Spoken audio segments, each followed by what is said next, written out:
Welcome to High Noon, where we talk about controversial subjects with interesting people. And this year, for the first episode of the year, we're going to be talking with Madeleine Kearns, again, of National Review, about all kinds of the first 10 days so far of the new year has brought us a lot of some funny stories, some really outrageous stories.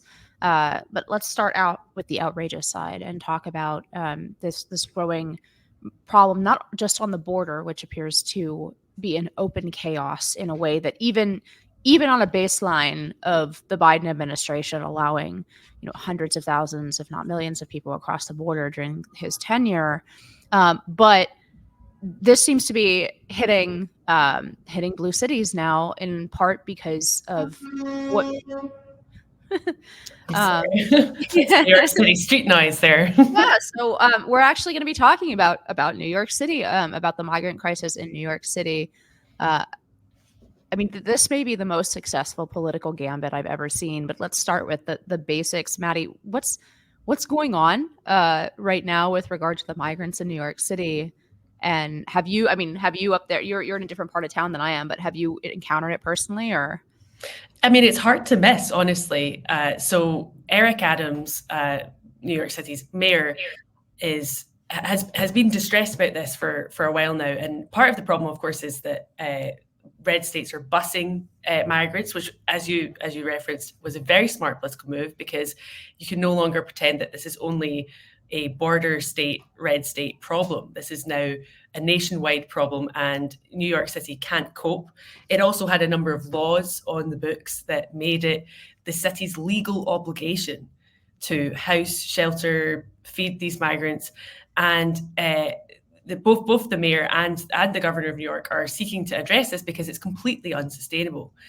So unsustainable, in fact, that not only are hotels being used for migrants, and I have seen that personally. I've kind of walked past big long lines of people outside of hotels taken over by the city, but also now schools. We've had this new report in the New York Post about a local school that's been made remote, so the pupils are having to learn remotely so that migrants can be sheltered in the school. So talk about the local residents sort of feeling the ill effects of this and suffering because of this. The city is overwhelmed. It's, as I say, unsustainable. And there is a political cost to it, because regardless of whether you're on the left or the right of the issue of immigration, what you don't want is for your city to be overwhelmed and for your own children's lives and your lives to be disrupted in this way. Yeah, it's hard to think of something more symbolic in terms of the priorities of the American government, right, than forcing, after a disastrous sort of brush with going remote after the pandemic and the consequences that created for millions of American children who are behind, and I don't want to be doomer about it, but we'll probably never catch up. All the data that we have says that this generation of children will never catch up academically to what was already a very low standard.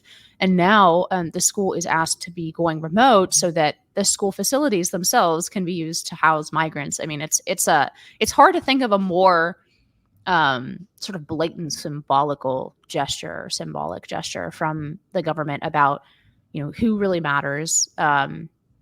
And telling its own citizens, essentially, this doesn't matter. It's been, like I said, this very successful gambit, because it's now self-perpetuating. The first few busloads of migrants from Governor Abbott and from Governor DeSantis down in Florida, right, those were sort of the political stunt that highlighted very well the fact that these people are NIMBY about it, right? It's all about sanctuary city and Texas and Florida and Arizona and other border states are evil racists because they don't want to welcome people from around the world constantly in such large numbers who cause incredible chaos, crime, and disorder on the border. They're just racist. But now that it's coming into New York City, coming into Martha's Vineyard was one of the first places that DeSantis blessed people. So at first it was kind of this political stunt, and people, the chattering classes were very much against it, and they said, this is just a political stunt with people's lives. This is horrible. But it did demonstrate what was the obvious hypocrisy in a way that I think no amount of telling rather than showing could. And then now it's self-perpetuating. So apparently there are people crossing the border and they're saying Roosevelt Hotel, right? That's where they want to go because New York City has, as you say, and the state have all these laws on the books saying we have to give you a bunch of free stuff, and so people aren't coming. It's self-perpetuating. There is a migrant shelter several blocks away from me, and there are some very interesting crime alerts coming up. 300 people fighting in the street, for example. The part of the park that I live nearby, I mean, it feels very, very different. The only thing I can compare it to, and it's still a very small corner of the park, but as more people come, it'll grow. You know, like there's pieces of the park that feel kind of like at East Jerusalem, where in that case it's Arab Muslims in that part of Jerusalem in Israel. But here it looks like mostly North African Muslims and otherwise coming from North Africa. And there's just like relations between men and women that are not Western. It's you Right. feel very uncomfortable walking by because they treat you like you're a prostitute selling your wares, like if you're in jeans and a sweater, right? Um, and so it's a very obvious culture clash going on that I think is only going to get worse. It's only a matter of time before there's some very serious crime coming out of these migrant centers, in my opinion. But yeah, now you have this school. I mean, where do you think they go from here? Because Adams has spoken out against his own party on this. He's been quite public about it, and you know that if he's being public about it, he was very vociferous behind the scenes about it. Even the governor now is starting to completely lib governor is starting to agitate about it. I mean, do you think that there's anything that can be done internally in the Democratic Party? Do you think this because as you said, this is something that people are genuinely pissed off about. You know, you can talk about blue cities all you want, and New York does, of course, lean left, but there is something about New York kids being forced to work remote or to learn remote because their places are quite literally given to migrants, busloads of migrants that are more of which are coming in every day. That tends to crystallize politics a little bit. I think that's true for local politics. So I think cities like New York, Democrats can see the problem, and it's a number of just practical problems. It's problems to do with resources, and you're going to see them advocating for change. Of course, what they see as the solutions is like federal government give us more money, and I don't think what you're not seeing is them saying to Biden, you need to basically fix the border. And the reason the Democrats don't want to fix that problem is it suits them. And this has been a case with the Democratic Party for a very long time. I was recently at the Tenement Museum in the Lower East Side, and it was really interesting.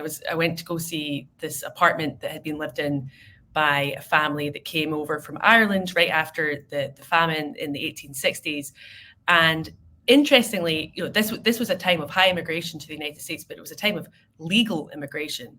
And the difference is that people were coming without any expectation that they were going to get government handouts. It was, you could come and you could live in a hovel basically and slowly build yourself up through social mobility through generations so that your children and grandchildren would have a better life than you did. But there was no welfare system at the time. Now, they quickly ran into problems with this because people did get sick and they didn't have enough money. And who stepped in? It was Democratic politicians. And they weren't doing this out of some sort of great love of their fellow man. They were doing it because they saw political opportunity, with Tammany Hall and there was a lot of corruption in that as well. And so they saw that immigrants were useful to them, especially immigrants who could be brought into the political system, giving voting rights. And I think that is a big part of this. And sometimes you have Democrats who say this fairly openly.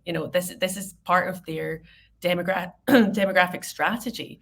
And the problem is that the people who really suffer from this type of approach are, in fact, other than obviously the natives, are in fact legal immigrants. I'll give you an example of what I mean. So in the United Kingdom, we have a similar problem. Our version of the the border crisis is these boats coming across the channel. And what's important to understand about a lot of the people coming across the channel is they're not actually directly coming from countries where they would need to seek asylum. They're coming from France, right? So why do they have to move? At that point, they've become, even if they were originally asylum seekers, they've become economic migrants. It's better. The UK just has a better welfare system. This is part of the appeal. Anyway, in an attempt to stop this problem, the UK government, which is nominally conservative, has actually failed at their scheme that would have actually achieved this, because what they wanted to do was send migrants to a third country, which is less appealing. So they struck up an agreement with Rwanda, where these migrants would be taken to Rwanda and they had their asylum claims processed there.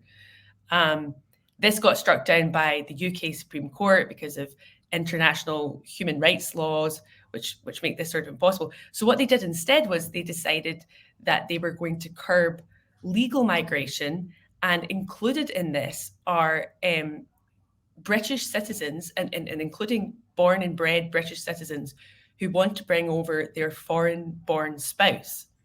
So I have a friend in Madrid whose husband is Spanish, and since Britain left the EU, you can't just live in other European countries, and they would need to be making more money than they currently make for them to be able to live in the UK, for her to be able to bring her spouse.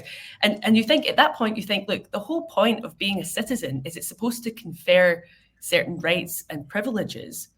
And so just think of this, how maddening this is for people who live in the UK. They can't, unless they make a certain, a middle class income, they can't bring their foreign-born spouse to the UK. And yet, here's all these illegal immigrants who come, they don't pay taxes, they clog up the National Health Service, and nothing really is being done to address that problem. And yet, nominally, for appearance's sake, we're just going to tweak legal migration as if that actually addresses the problem. And every time this border crisis gets worse, you will see the reactionary strand on Republicans, where it is actually just easier to control. No surprises here. It's easier to control legal migration, so it's easier to bring down those numbers. And so you end up with this complete mess where nothing actually gets addressed. And that is my concern here too. And obviously, I'm completely self-interested. Being an immigrant, but still, what I'm saying is still true, even though I'm biased. Yeah, I mean, I'm getting pretty reactionary on some of this. There's also the idea of who exactly is coming. So what's striking me as I interact more with the migrant crisis in New York, just on a personal level, is how much more it feels like the European migrant crisis than it has felt like the past 3 decades of illegal immigration, essentially from Mexico and Latin American countries, in part, and I was against it for reasons of law and order, as well as for reasons of demographic shift, right? I guess it doesn't say anything bad about people that if you let in millions and millions and millions of them at the same time, right? You do have a culture change, you have mass demographic change. It just does shift the politics. And if people don't believe that that's true, which I find it absurd at this point in time that nobody would believe that that's true, think about if there were 350 million Frenchmen in the world. I don't know what kind of world that would look like, but there aren't that many of them. But let's say that there were, if we added 350 million Frenchmen to the United States, everyone instantly recognizes the United States would become something much closer to France, right? Culturally. But so at some point, I do think that sheer numbers is an issue, and you need to have both an orderly and a level of immigration that that is absorbable. And then, of course, we now have this even higher order problem where we don't know what we're assimilating immigrants to. I actually do think the Mexican immigrants who are coming across the border, they and their children actually do assimilate to American culture in a sense, but we don't know what that means anymore. So in any case, I'm not downplaying the crisis of the last 3 decades, all of that to say, in the United States, but Catholic Mexican day laborers are still not so wholly at odds with American culture as North African Muslims. Europe has had a much more difficult cultural crisis because the migrants coming to Europe are further apart from the cultures that they're entering into. And the UK is in this boat as well. Whereas America, I mean, I think in terms of who was coming, we were fairly lucky in terms of bringing in tons of people. There was actually the Mexican immigration here reminds me, and the Latin American immigration here reminds me in many ways of the Irish and Italian migration that you're referencing, in that there's sort of the vast bulk of people who are really coming to earn money and to work, and sometimes very poor families with many family members living in one apartment, etc. But they're fundamentally here to work. And then but then there's like a small percentage who are involved with violent and organized crime, and that becomes like the story, right? And I think actually it's quite similar to Italians, thinking about The Sopranos, right? The Italians being offended, even the ones in the mob are offended by the connections to the mob, right? But the reality is there was this imported organized crime with large Italian immigration. But in any case, that's kind of what the original migration crisis in the United States, immigration crisis, has looked like for many years. This is different. These are just simply different people. The message has gone out to the world. You can get across the American border in this way. So we are not, I mean, I'm walking around. Most of the people in these migrant centers are not Latin. They're not Latino. They're not coming from Latin America or from Mexico. So they're coming from much longer distances. And of course, that also raises the disturbing question of who else is coming across the border. We've had a couple of high-profile incidents of catching people on terror watch lists. That's only the people we caught. So there is this like feel to it that, I know last time you were on with me, we were talking about the protests in the UK of essentially either immigrants or first generation people who are so foreign to the values of what you would think the United Kingdom stands for and what its leadership keeps saying, for example, about the Israel-Gaza conflict. I mean, I feel like we're more directly headed in that direction with this current round of migration. I don't know. What have you noticed, like in the migrant centers that you walk by? Do you see like a lot of people from Latin America, or do you see a lot of people who look like they're either from North Africa or from the Middle East? Or I think I've noticed a mix. I mean, I have noticed a lot of migrants from Latin America, but I think you're absolutely right that it's changing. And you mentioned crime. I think it was 13 people who were apprehended on the terror watch list in 2023, and to your point, those are the ones that were caught. 13 doesn't seem like a lot, but they're terrorists that we're talking about. And then I think the figure of criminals caught, again, of those that were caught, was 35,000. So it's not to say that, obviously, it's not to say all immigrants are criminals and people who come from other cultures are all violent and depraved. But the point here is that a country has a right to decide who it lets in. And when people come here illegally, the country has absolutely no say in who's coming in. And this is a huge problem. Now, in Europe, what's happened is that because its crisis of cultural identity, I mean, if you'd asked somebody 100 years ago, what does it mean to be British? They could have given you a very clear idea and articulation of it, and they would have, chances are likelier than not, be very patriotic. Now, what does it mean? Really not clear at all. And so you're right, people come from other countries, and they come because of practical reasons. They've got the welfare system, free education, free healthcare, possibly even help with housing and shelter. But they retain their ideological commitments of their home culture. They retain their prejudices. And listen, we all have prejudices. Some are sinister, some are less so.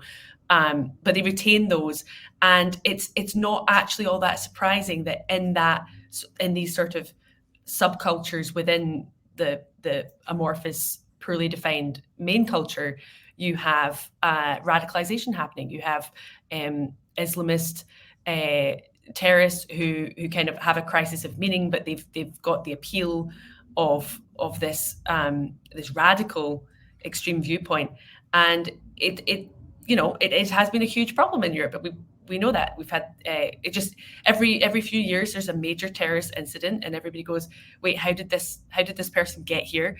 There was a case in I think it was Sweden of a Tunisian asylum seeker who'd actually originally gone to Belgium and had his asylum claim denied, and then the Tunisian authorities actually got in touch with the Belgian authorities and said, this guy was escaped from our prison. He was serving a long sentence for attempted murder. Could you send him back? And then they just lost sight of the process.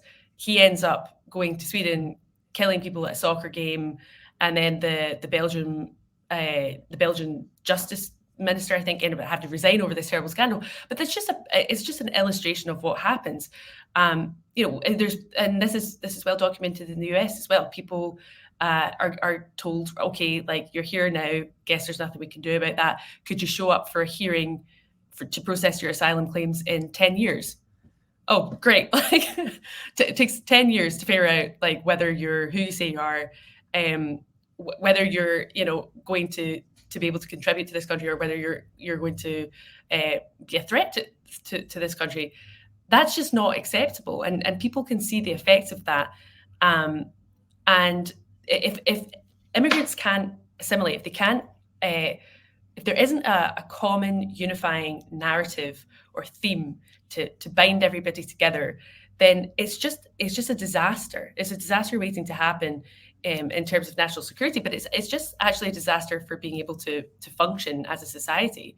And there's the practical elements which we've discussed, but there's also just, like, who are we and what are we about, and what is this country? And I think that's what has really gotten out of hand in Europe. Possibly, I hate to be pessimistic, but possibly to the extent that it's too late now.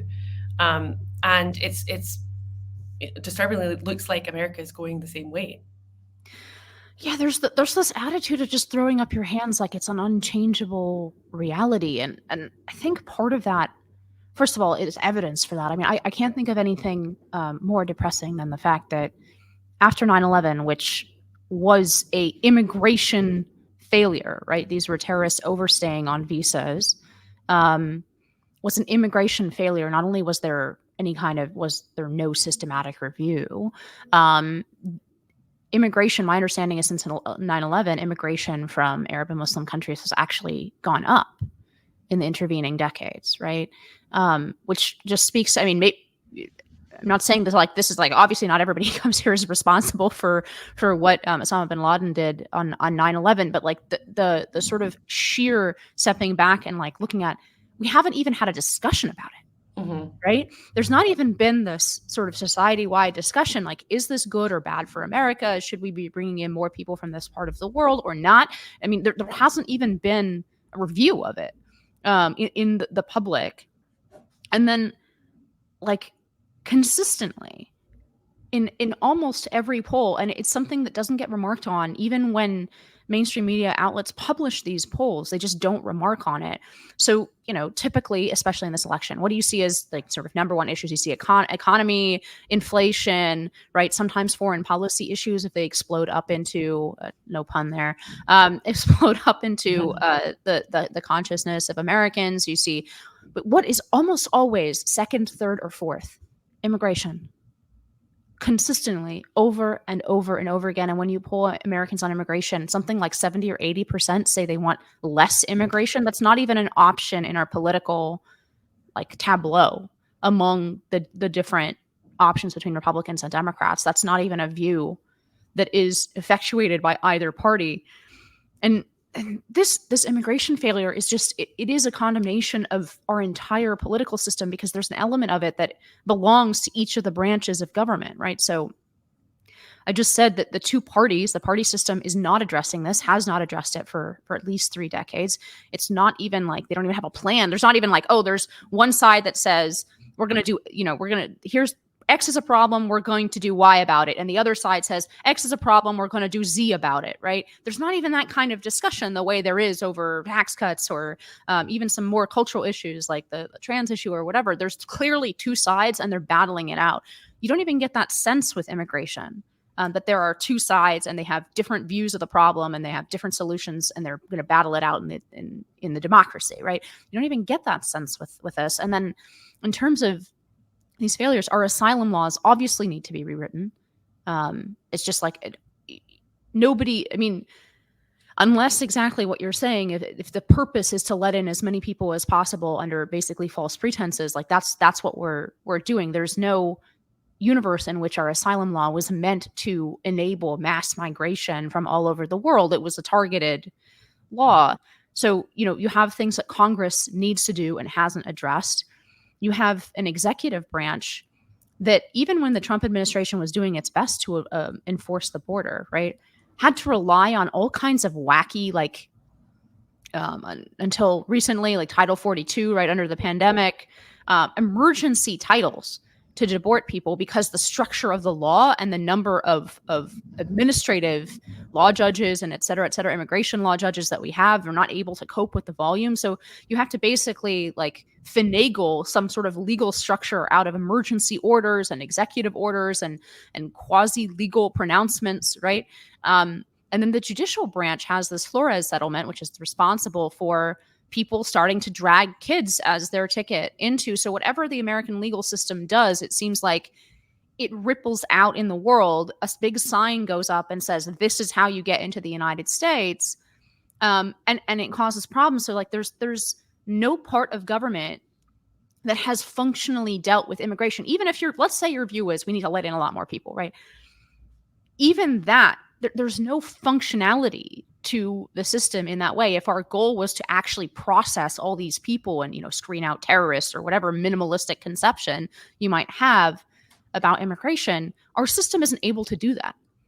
And it's just this like failure that everyone just sort of throws up their hands and says, well, oh, this is just how it is. And and it seems clear in polls that people are deeply dissatisfied with that attitude, but it seems like nobody, I mean, this is obviously, I guess Donald Trump said something about it, but he didn't do much about it. Yeah. I mean, I think it's one of those problems that it's so time consuming and expensive and difficult to fix that politically it's actually more useful to be able to play the blame game. And you see this with, I mean, it's not a coincidence that things have gotten worse under Biden, of course. I mean, his rhetoric messes with the incentive structure. I mean, these are human beings. They have the same sort of incentives that we all do. And if you make it sound like everybody's welcome, come on in, that's what's going to happen. Whereas if, you've talked about some of the insufficient measures that Trump took, but part of that was actually symbolic. We're going to build a wall. I mean, obviously that didn't happen. But that was his message to the world was we've got a wall. We're building a wall. Like, don't come. Tell your friends, tell your relatives not to come either. And I mean, it's better than nothing. But it causes a lot of deep resentment. I think something you said is just completely true, and I think it very true in relation to Europe, is nobody asked us. This causes so much resentment in people being told, or people being able to see even that their society and culture is completely changing around them. And then anytime they express discontent with this or even ask questions about it, they're told, don't be such a racist. And treated that way by politicians as well, who are elected to represent their interests and take seriously their concerns. And it is in that context that you do see genuine sort of bigotry towards immigrants, but you can kind of understand how it begins, because this is just something that they didn't vote for, they didn't ask for. And understandably, now your kids are learning remote. Like now your kids are learning remote. I mean, how is it if what you're trying to do is to try and make people more positive towards immigrants and everybody get along better and unite the country. This is the exact opposite of that. This is how to make people hate each other. Yeah, certainly working on me. So let's talk about something else in New York City. This is the New York City episode, but I do think these are stories with broader import. We've had a series of, first of all, it seems like now the pro-Palestinian protests are, I predicted this, I think 3 or 4 weeks ago already, maybe 6 weeks ago, that this is now it's sort of a low-level BLM now, right? These protests they're significant. They go on every weekend, more or less, in many major cities. They seem coordinated, and they're now openly flouting any number of laws to the point of absurdity, right? So we in recent weeks we saw before Christmas and after Christmas the attempt on 2 different coasts to shut down LAX and JFK simultaneously and completely foobar the American airspace during Christmas travel. Fortunately, that didn't succeed, but the groups here were launching balloons into the airport airspace, which you can imagine, if something like that pops up on the radar, the whole airport has to be shut down and they have to investigate what that is. And then now, most recently, in just a few days ago, they shut down simultaneously the Manhattan Bridge, the Brooklyn Bridge, and Holland Tunnel, which, as you can imagine, completely locked up traffic in Manhattan. It seems to me that it's only a matter of time before somebody dies. Perhaps somebody already has from this, because when you're talking about stopping at some point hundreds of thousands of people, one of them is going to really it's not just going to be an inconvenience, right? It's going to be a matter of life and death. A life and death situation is going to be an ambulance headed to the hospital. It's going to be somebody going to pick up their kid from a bad situation or something like that, right? And perhaps that already has happened and we don't know. So it seems like these protests are organized. It seems like they're continually coming out. They seem almost less and less connected to what's actually happening in Gaza. And by that, I mean, it's not like these protests get worse when there's sort of a hot piece of the war. And then if things quiet down, like during the hostage exchanges, they didn't, quiet down. They don't seem like related. And of course, if you talk to these people, half of them don't know which river, which sea.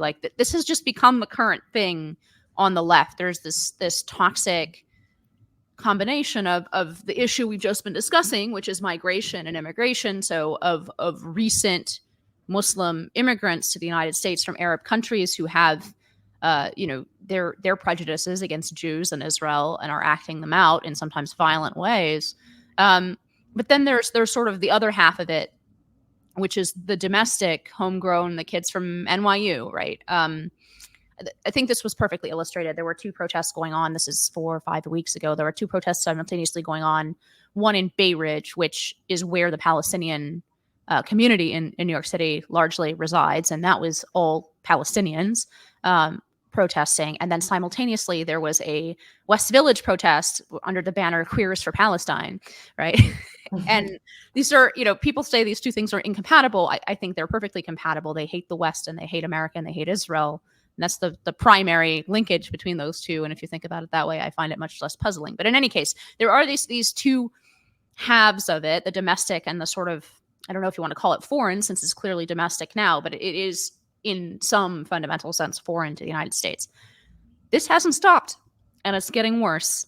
There were some number of arrests made in the tunnel. We'll see if those people get prosecuted or whether they have any substantial punishment for shutting down the tunnel like that. I don't know. Where do you think this is going? Because 2024 is not going to be a protest-free year, one suspects. Well, I think that they need to reform the justice system such that people who do this level of disruption are severely punished for it. I think I was reading that of the 350 who were arrested in the protests you were referring to, I think the vast majority got tickets for misdemeanors and they were to, show up at some point a few weeks later. The problem that happens with taking a lenient approach to these people is that they just keep coming back. They just keep doing it. This happened in the UK with the Just Stop Oil activists, in that the same people who were interrupting like a performance on Broadway would then, 3 weeks after being arrested and given a slap on the wrist, they then, be the person throwing tomato soup on some fine work of art. And I think you just need to like punish jail time, actually. I think that would be enough of a deterrent to stop this. I mean, these people are not interested in persuading anybody. This is obviously not how you persuade people. This is the way to make people hate you. In fact, there was I think it was in Canada where there was one of these Just Stop Oil protesters, and somebody got out of a car and shot them. Obviously not justifying but vigilante killings of people. But the point being, this does not win anybody to your cause. They're not interested in winning people to their cause. This is a display of power, people having the power to inconvenience other people, or as you say, worse. So I think that the only way to deal with this is to be super tough, make clear that, yes, you have First Amendment rights, but that does not include the right to disrupt, destroy, vandalize infrastructure. And if you do any of those things, then you will be inside prison. Yeah, I mean, you're so right that there's already that viral video of that guy trying to pick up his daughter in Brooklyn and just shoving these people out of the way. I mean, you feel the same sense with some of the crime issues, and that people at some point, like when the rule of law breaks down, people take matters into their own hands. This is part of the reason why maintaining the rule of law. But I mean, since 2020, I've just come back over and over and over again to the Lyceum Address by Abraham Lincoln, and it's just it seems to fit so well over and over. And even in the immigration issues we were discussing for the last half hour, seems to fit so well with our current age, which is that the law-abiding, the citizen, the people who are sort of quote unquote the good guys, right? The people who are supposed to be the ones who are building the society, paying the taxes, like not committing crimes.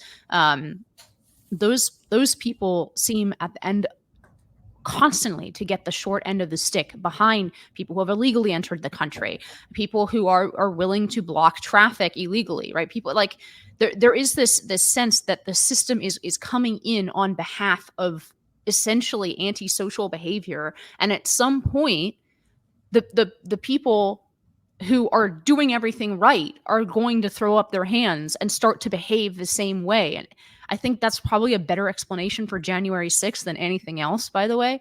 And the reason that we find it shocking is suddenly protesters on the right started behaving like protesters on the left.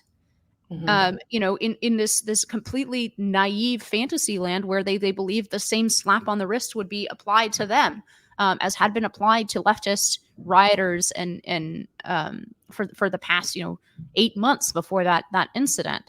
And at some point, people are not going to play by the rules if they're constantly punched in the face for playing by the rules. Like, this is basic 101 human nature. You can't maintain any sort of law and order without incentivizing law and order, and in fact by aggressively incentivizing the opposite.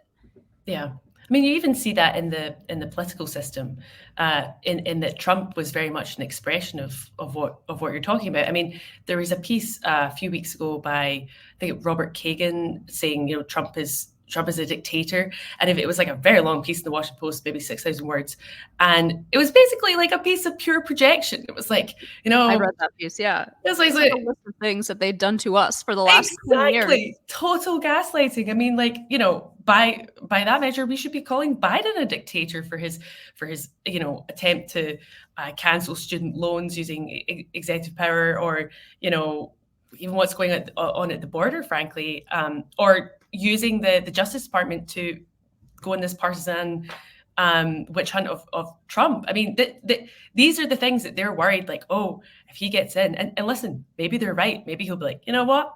It's time for revenge. I'm going to do everything you just did. And that would not be good, to be clear. That is not good. That's degradation of the system. But you understand how it happens, right? And yeah, at a certain point, people say, you know what, being decent and following the rules and law and order, it's just not working for us anymore. So let's just burn the whole thing down and try and do it our way. Yeah, I mean, this really resonates with me as a Californian or former Californian. Like the government of California seems to consistently screw the middle class in California and the people who are paying the bulk of the taxes, even in a very progressive tax system.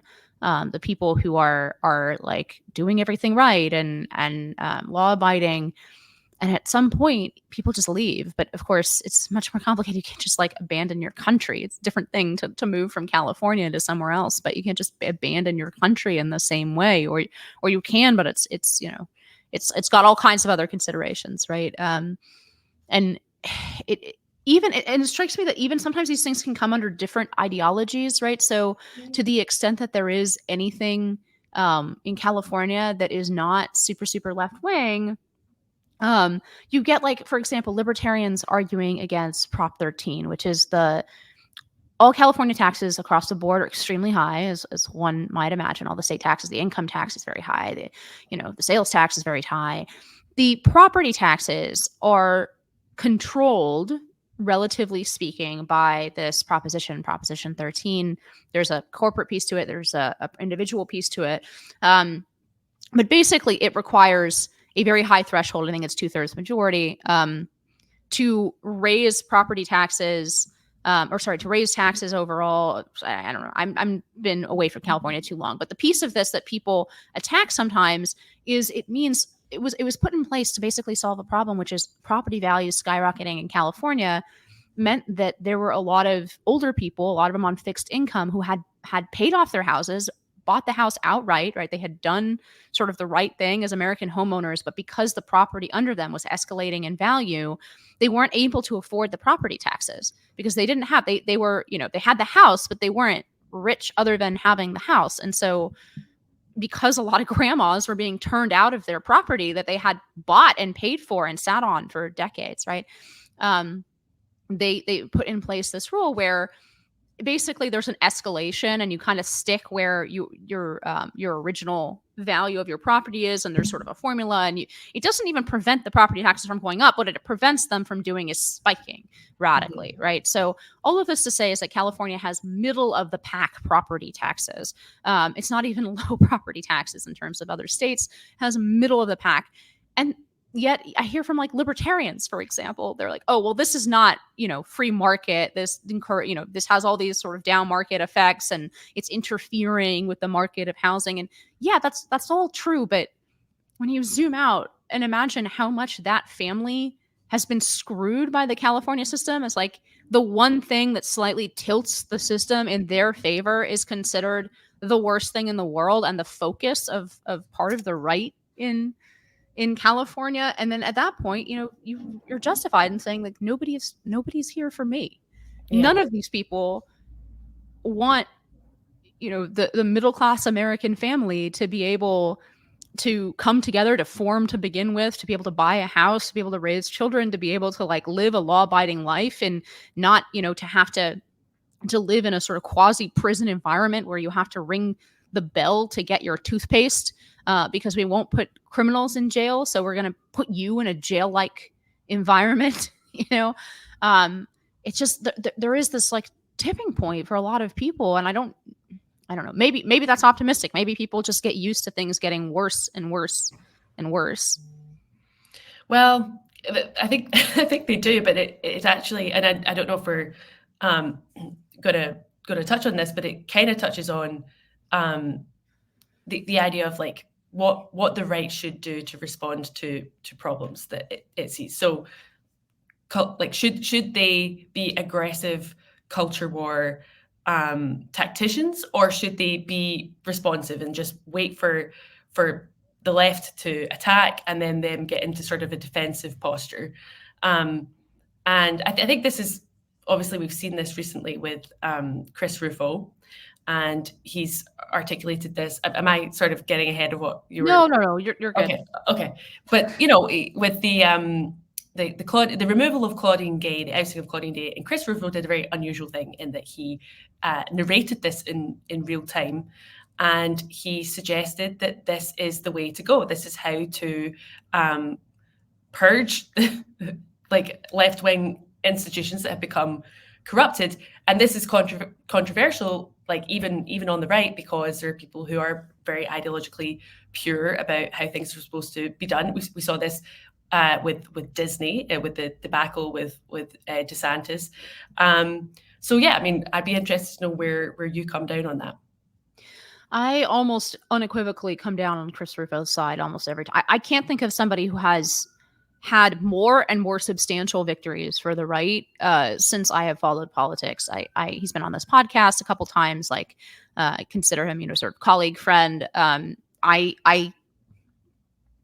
I've seen on both sides, like, sort of the critique of Chris Rufo, right? On the one hand, there's the critique you just pointed to, which is people sort of ideologically nitpicking the solutions that he puts forward, which I think he has the better argument. I mean, one of the ones you hear all the time is about the curriculum restrictions, for example, in schools. And I mean, it is amazing to me how cabined by the 1960s the right sometimes is, as in they think of liberalism, small L liberalism, as a post-60s phenomenon. And by that, I mean, it is eminently obvious that this is an exercise of democratic power. The states had the power to regulate for the purpose of morals, not even public school curriculum, but like direct legislation that does and permits some things and forbids others on the pure argument that some things are good and some things are bad, and that the democratic system at the state level in America is where we adjudicate that as a body politic. We decide, do we think,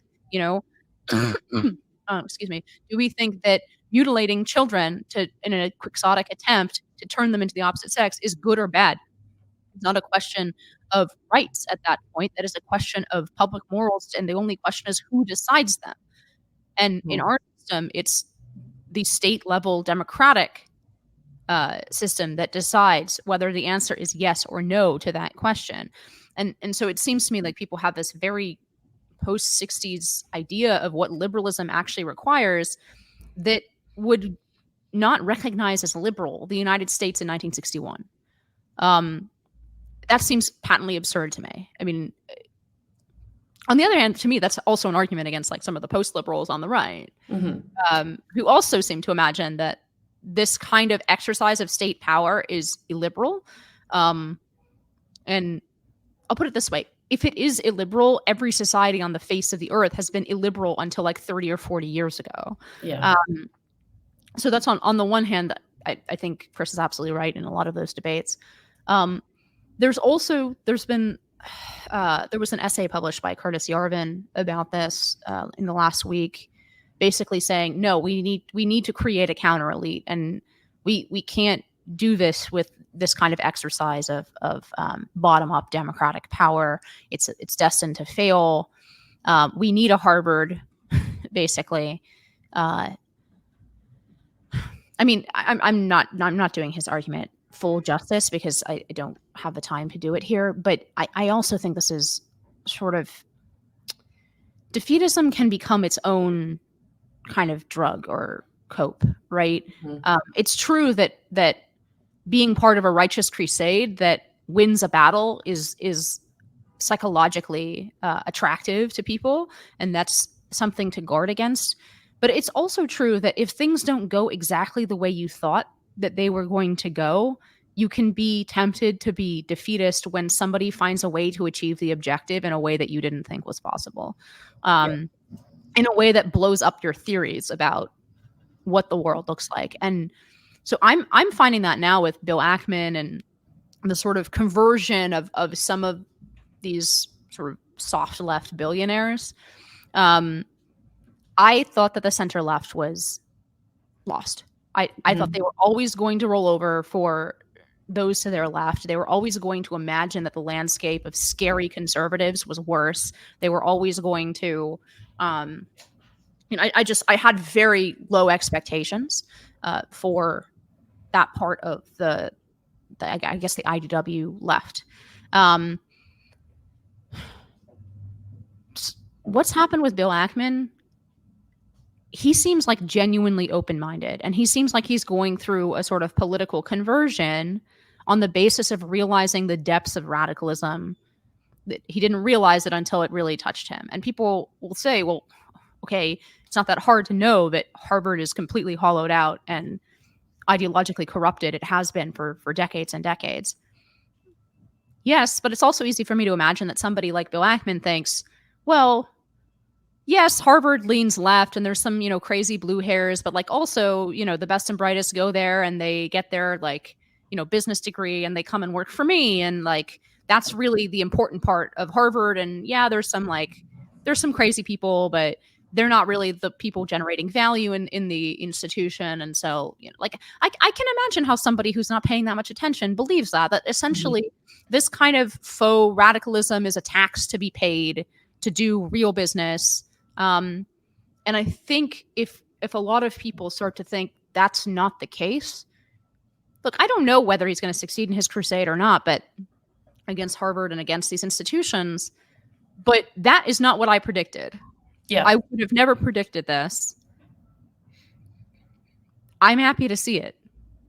Right? I'm happy to be wrong on that front. Maybe things are not as far gone as I thought they were. And maybe a lot of people really just weren't paying that much attention. Mm. And now, I don't know about you. Actually, this is a good question. I wonder how you feel about this. But in the last 3 to 6 months, I have actually become more optimistic, even as the political situation deteriorates and the Democratic Party insists on crossing the Rubicon with regard to Trump, like monthly, right? And throwing him, throw him in jail and gag him. And I have become slightly more optimistic than I have been in the past, simply because, and I have some data points about this from the battles with Ivy League universities to like a bunch of other things. But more than anything, I do feel like there's a vibe shift. I finally feel like there's a battle enjoined between two sides. And I don't know who's going to win that battle, but at least, because what really made me sort of feel very helpless, like we were talking about with immigration, is where there doesn't even seem to be in the mainstream any actual fight between two sides happening at all. But I'm wondering if you felt a shift in that regard. Like I really feel like on all these battles, I feel like there's all of a sudden there's a weight to the opposition that was before completely sort of on the fringe and in my little circles and not mainstream at all. So I think it depends on the issue. So you rightly noted that I think the anti-Semitism episodes across campuses nationwide, I think that was a wake-up call for center-left liberal types who didn't realize or underestimated the depths of radicalism on college campuses. Another obvious one is the transgender issue, which has appealed to some center-left types. Certainly we have seen that in the UK. And when you have those types of issues where you can attract support from bipartisan support, basically, well, not within the political system, but talking about people's political affiliations generally, I think you have a huge opportunity. And Chris Rufo, I think, is a brilliant strategist in that he lays out the 3 ways that you can apply pressure.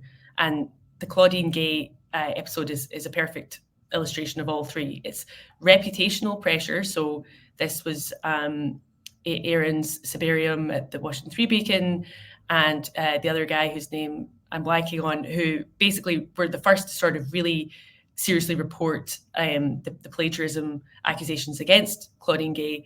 And in so doing, because they were credible, eventually, it took a couple of weeks, but eventually the New York Times, the Atlantic, the Washington Post also put somebody on the task. A similar thing happened, incidentally, with transgenderism. It didn't take weeks in that case. It took years for the New York Times to do a big, lengthy report. And that was after eventually it just became very difficult to ignore what was going on in Europe, not least because it wasn't conservatives, right? It was just clinicians of all political stripes who were saying, wait a minute here. And so it broke into the mainstream media, which is the first and probably the most difficult challenge with getting anything to shift. So I think that the issues themselves here had the potential for resonance across the political divide. So that's a big part of it. The second thing, obviously, is financial. And you mentioned Bill Ackman. I mean, that was a huge part of Claudine gays' downfall was the fact that they were able to threaten Harvard with, loss of money. I think with the transgender thing, we'll see that with lawsuits as well.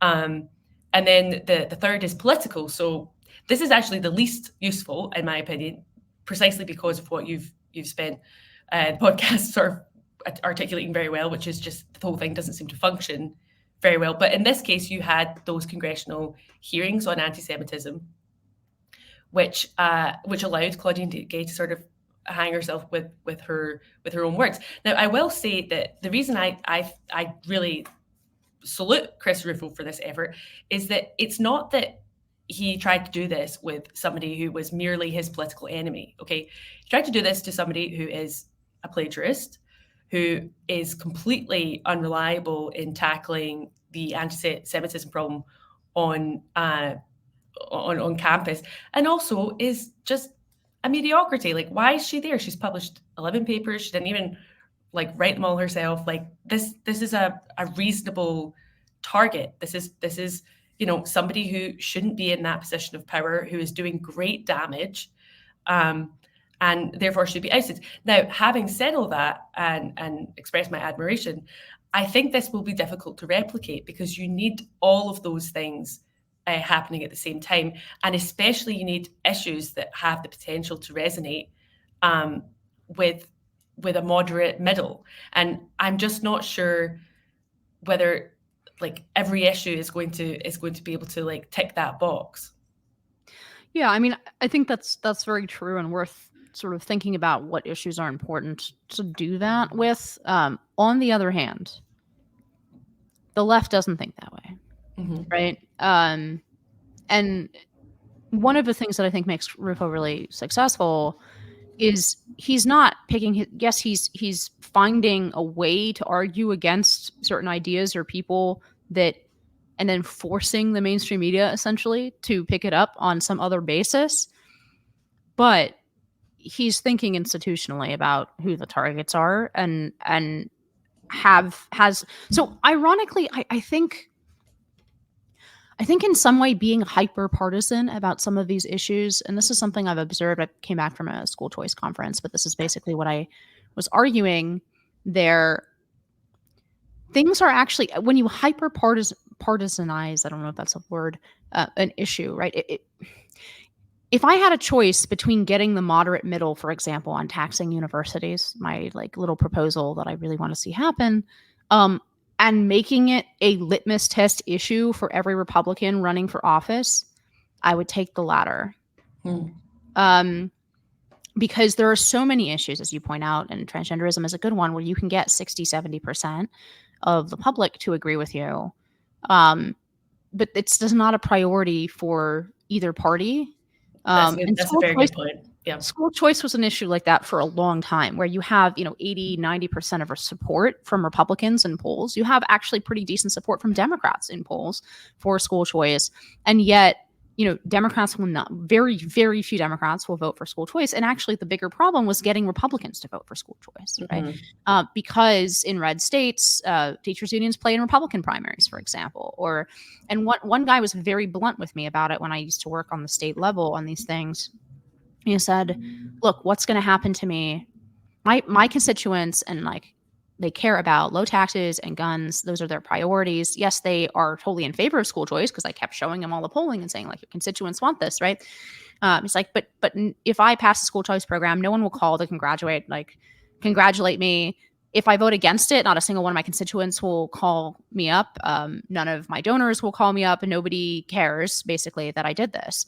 But if I vote against it, the teachers unions will leave me alone, or they might even donate to my campaign. If I vote for it, they're going to try to fund a primary opponent. It's those incentives you're not going to get. You're not going to get what you want, right?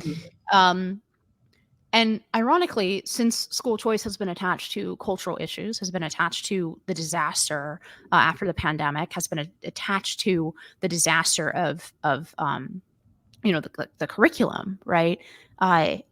All of a sudden, it's a high priority for Republicans. Now, we've brought a lot of moderates in, but in terms of the politics of the matter, all of a sudden it is very unpopular as a Republican to vote against school choice because it's connected to all these things that their constituents actually care about. In that sense, actually from a position of strength, and I think Rufo is very right about this, from a position of strength, you actually do start to get moderates, right? Mm-hmm. When you have a sort of one party that is very firmly standing for something, then the debate is between the Republican Party position, the Democratic Party position, and moderates start to lean, towards the arguments that you're making. If you make that strong argument, now maybe they're not all the way with you, but it starts to be just like what Rufo forces things into the New York Times. It starts to be something you have to contend with because an entire party says, this is our platform, this is what we're doing. Whereas the left is very good at making the most moderate things that 75% of the public agree with, turning them in the mainstream sort of media and political context into fringe ideas.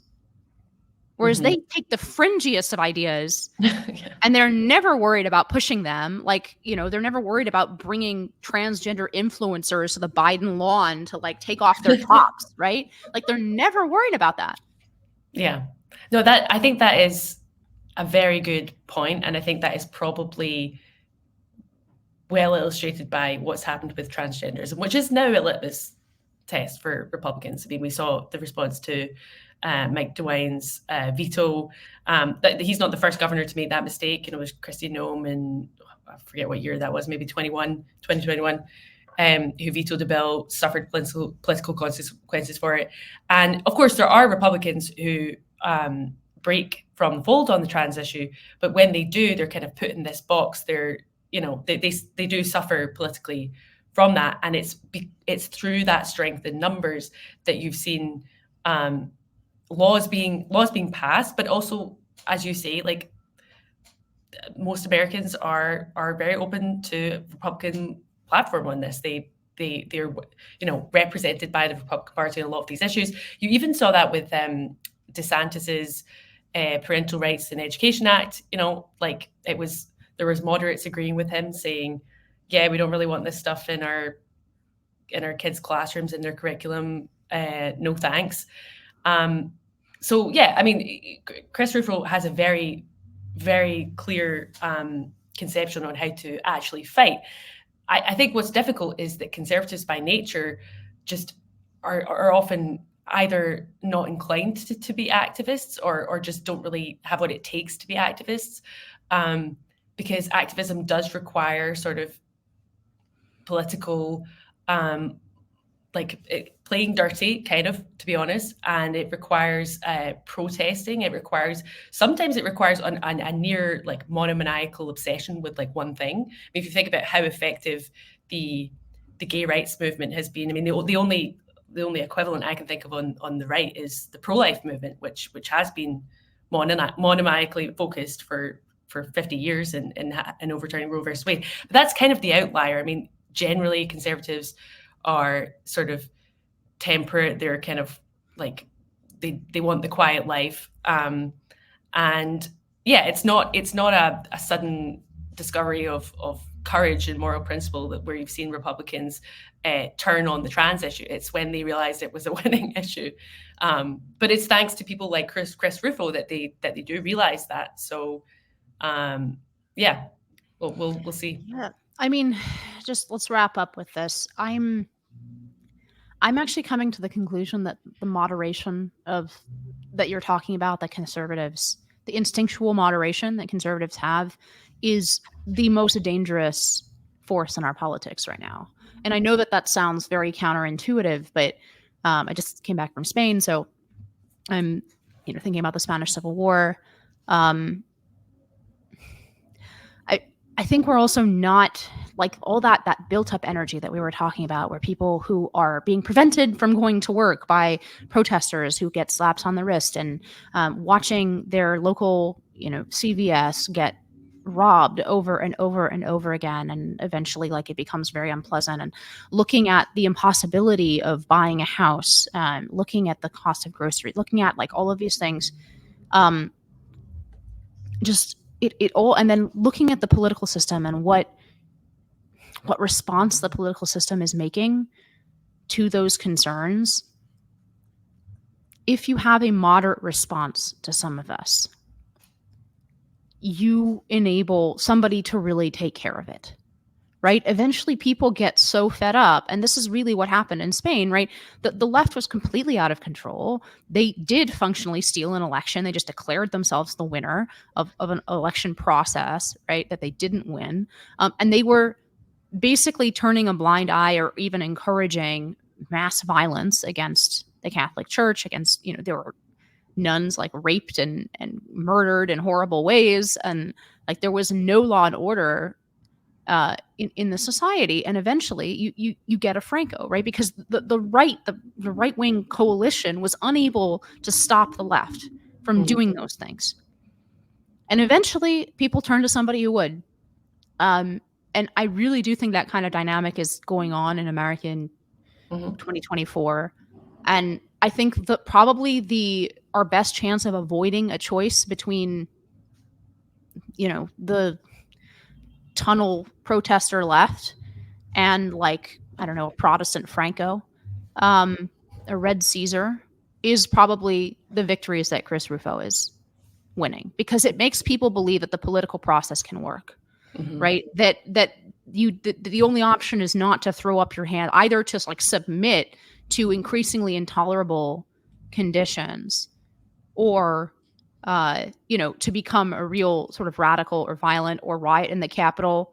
And so I paradoxically, I think the reluctance of the Republican Party to get full bore behind it, what we might call a Chris Rufo strategy, I think is very, very dangerous, because people need to feel like there is some response from the political system to the problems that they are confronting every day. And when they don't feel that, eventually the danger of radicalism on both sides, I think, is very high. Yeah, well said. Don't disagree. All right. Well, Madeleine Kearns, National Review, thank you so much for joining High Noon. We're back. We're in this somewhat new format where you'll see Maddie again frequently. Fortunately, she has time. She carves out a little time to talk about things like this from her schedule over at National Review, where you can read her work. Maddie, thanks for coming on High Noon. Thanks for having me. High Noon with Inez Stepman is a production of the Independent Women's Forum. I do not have my script in front of me, so I cannot read you the whole thing, but we would love for you to rate and review us on Apple Podcasts, Acast, Google Play, YouTube, or IWF.org. As always, be brave, and we'll see you next time on High Noon.